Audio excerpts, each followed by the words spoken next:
계속 이어서 이제 정책의 어떤 유형을 이제 말씀드릴 건데요.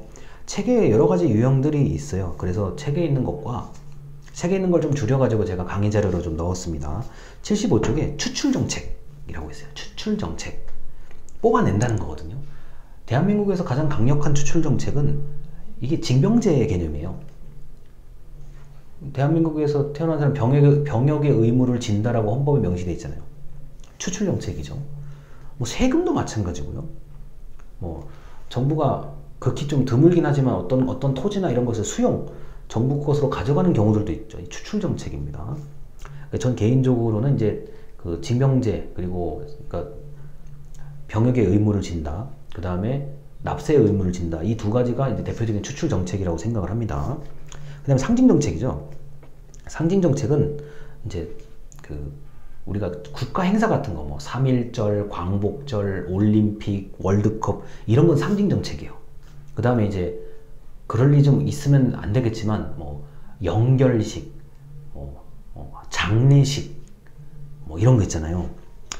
그런 것들이 바로 상징정책이라고 할 수가 있고, 특히 이제 제복을 입으신 분들이 가끔 그 순직 일을 하시다가 정말 안타깝게 돌아가시는 분들이 계신데, 그럴 때 이제 우리가 그 영결식이라는 걸 하잖아요. 그 영결식 같은 경우는 조직의 마음을 추스리고 조직의 어떤 목표를 뭉치게 하는데, 조직의 조직력을 뭉치게 하는데 큰 도움이 됩니다. 상징정책이 있고요. 그리고 이제 우리는 잘 모르겠지만 외국 같은 경우는 왕이 존재하는 나라인 경우는 뭐 상징정책이 항상 있는 거나 마찬가지입니다. 자, 그 다음에 이제 76쪽에 경쟁적 규제정책이라는 게 있죠. 자, 이거 경쟁적 규제정책은 좀 책에 있는 걸 읽어드릴게요. 그 제목 바로 아래입니다. 경쟁적 규제정책은 분배정책과 보호적 규제정책을 혼합한 것으로 많은 이권, 자, 뭐 돈이라든가 어떤 이런 것들이요, 이권이 걸려있는 서비스나 용역을 특정한 개인이나 기업에게 주면서 특별한 규제장치를 부여하는 것을 말한다. 그래서 뭐 그 이동통신 사업자 선정이라는 얘기가 잘 나와 있는데요. 경쟁적 규제정책 못하는 건 아니지만 할 수 있는 그 주체가 정해져 있는 거예요. 이동통신은 우리나라 뻔하잖아요. 뭐 이 이동통신 기업 말고 회사 말고 다른 데는 하고 싶어도 못하는 엄청난 거니까요. 자, 좋다. 이렇게 하게끔 다 해주는데 대신에 뭐뭐뭐를 지키고 뭐뭐뭐를 해야 된다. 이런 식으로 조건을 다는 경우들이 바로 경쟁적 규제정책입니다. 물론 신규 기업이나 신규 어떤 집단, 새로운 집단이 이런 곳에 들어올 수는 있어요. 들어올 수는 있지만 그 정부가 어떤 원하는 조건에 맞출지 못 맞출지는 그거는 알 수가 없는 거죠. 그래서 경쟁적 규제정책이라는 게 있고요. 그 다음 보호적 규제정책이요. 이거는 뭐 정부가 일부 사람이나 일부 기업의 행동을 뭐 딱 이렇게 막아가지고 뭐 다수의 사람들을 보호하자는 의미, 뭐 독과점을 방지한다는 거, 소비자를 보호해야 된다는 거, 공정 거래를 해야 된다는 거, 식품위생 뭐 이런 거. 그 다음에 이제 그 감염병, 요새 이제 코로나 바이러스 감염병도 개념도 이 보호적 규제 정책이에요. 한두 사람을 격리시켜서 확진 또는 의심자를 격리시켜서 다수의 사람들을 보호한다. 이 규제적 정책이에요. 보호적 규제 정책이라고 보시면 됩니다. 그래서 규제 정책이 뭐 굳이 또 이걸 나눈다면 그 경쟁적 규제 정책, 조건을 만들어 놓고 이 조건에 딱 맞으면 편하게 뭔가를 할 수 있게끔 해주는 대신에 맞춰놓은 어떤 정부가 원하는 걸 해야 되는 그런 게 있고요. 보호적 규제 정책, 다수를 보호하기 위해서 소수의 행동을 규제해버리는 것, 이런 게 있습니다. 자, 그리고 이제 77쪽에 이제 셋째라고 되어 있는 부분, 중간에 위기정책, 뭐 영어로 크라이시스라고 되어 있는데요. 위기정책은 이거는 진짜 단기적인 대응, 너무 그런데 심각하고 중요하고, 이거는 지금 급한 불을 끄지 않으면, 예를 들어서 이건 다 망한다 이런 경우에 위기정책의 개념이 있죠. 이 위기정책이라고 하는 건요, 이거는 제가 볼 때 이거는 얼마 전에 일어났던 강원도의 산불 같은 게 이 위기정책 개념이에요. 그때 우리나라의 모든 소방관이 전부 다 강원도에 산불 끄러 출동을 하셨잖아요. 이게 누가 보면은 이런 말을 할 수가 있어요. 저 강원도에서 멀리 있는 지역의 소방관이 소방차를 운전해서 오는 시간에 그 산불을 끄지 않겠냐 라는 얘기를 하시는 분들이 의외로 제 주변에 많았거든요. 이게 위기정책 개념이에요. 왜냐? 뭐 여러가지 그 도구를 사용해서 산불이 어떻게 확산되는지가 눈에 보이잖아요. 그리고 불이 굉장히 빨리 다가와요. 빨리 번져요. 여러분이 뭐 소방훈련을 해보셨다면 뭐 조금 더 감이 있으실 텐데, 불은 약간의 불씨가 날려서 한 500m, 1km 가는 건, 날려서 가는 거는 큰 문제가 안 돼요. 특히 바람이 분다고 하면은. 그럼 어떻게 됩니까? 뭐 이런 예가 적절할지 모르겠는데, 자, 이 불이에요. 이게 불이 이렇게 다가와요. 이 불을 끄는 사람들이 이제 앞에 있을 거 아닙니까? 근데 이 불씨가 공중으로 넘어가서 불 끄는 사람들을 포위할 수가 있어요. 뒤로 넘어간다고요. 이 군대에서 말하는 후방으로 불씨가 넘어가서 후방에서 자, 소방관들을 위협할 수도 있어요. 이 불이라는 게 그렇게 무서운 거거든요.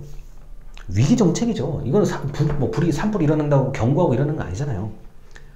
그래서 도저히 그 강원도 산불을 막을 수 있는 인력이 그거 가지고 안 된다고 판단하니까 긴급하게 모든 소방관이 강원도로 출동하길 바라는데, 최소 인력 빼고 출동하길 바란다 해서 굉장히 언론에서 많이 보도를 했잖아요. 근데 제가 볼 때는 언론의 보도보다는 훨씬 심한 피해가 있던 거고요. 뭐 그 주변의 거주민들 다 대피해야 되고요. 그 다음에 이게 좀 부적정한 말일 수도 있는데, 여러분 거기에 군부대 없습니까? 군부대에 이렇게 군인들도 대피하는 모습을 언론에서 본 것 같, 보여주더라고요. 자, 군부대가 대피한다는 거는 주요 무기, 여기 군 다녀오신 분은 아실 거예요. 그 무기 탄약, 총알 같은 거 있잖아요. 이거 다 대피시켜야 되는 거. 그 다음에 그 중요한 문서 다 가지고 대피해야 되는 거고요. 이게 보통 일이 아니에요. 어마어마한 일이 벌어진 거예요, 사실. 그래서 위기정책 분명히 있습니다. 특히 지금 소방 경우에는 위기정책이 이게 중요하다는 점 말씀을 드리겠습니다. 그리고요, 그게 우리가 일반인들이 모르는 굉장히 그 중요한 시설물들이 지하에 많이 묻혀 있고요, 지상에도 많아요.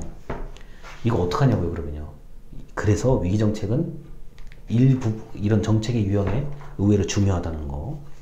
자, 그 다음에 이제 어디냐면은 뭐 79쪽에 그 표가 하나 나와요. 아니, 그림이 하나 나오는데 그림의 얘기를 다 읽을 건 없고요. 자, 공공재해 발생 원인과 유인, 이렇게 뭔가를 주는, 유도하는 이런 것을 기준으로 정책 유형을 나누는 것도 있는데, 결국에는 이제 규제할 거냐 분배할 거냐, 이거 이제 이런 기준이고, 그 다음에 생산하는 거냐 소비하는 거냐, 요걸 가지고 나눌 수도 있는데요. 뭐 요런 유형이 있다는 거 정도만 알아두시면 되겠습니다. 아, 정책을 나누는 유형이 다양하구나, 요 정도 알아두시면 되고요. 그 다음에 이제 뒷장 80쪽입니다. 위에서 네 번째 줄이요. 뭐 자율규제정책이라는 단어가 나와요.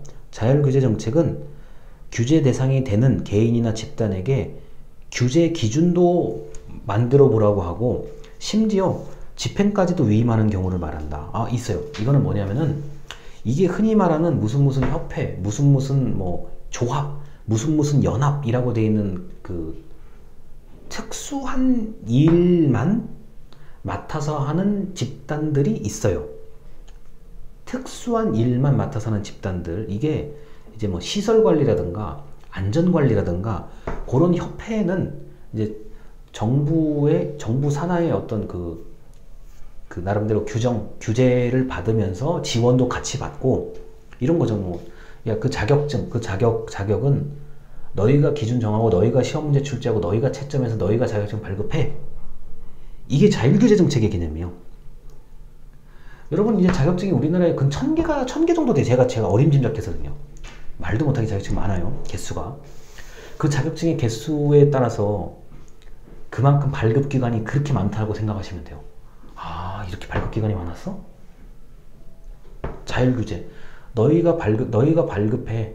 대신에 너희가 기준 만들어서, 너희가 출제, 너희가 시험 감독, 너희가 채점해.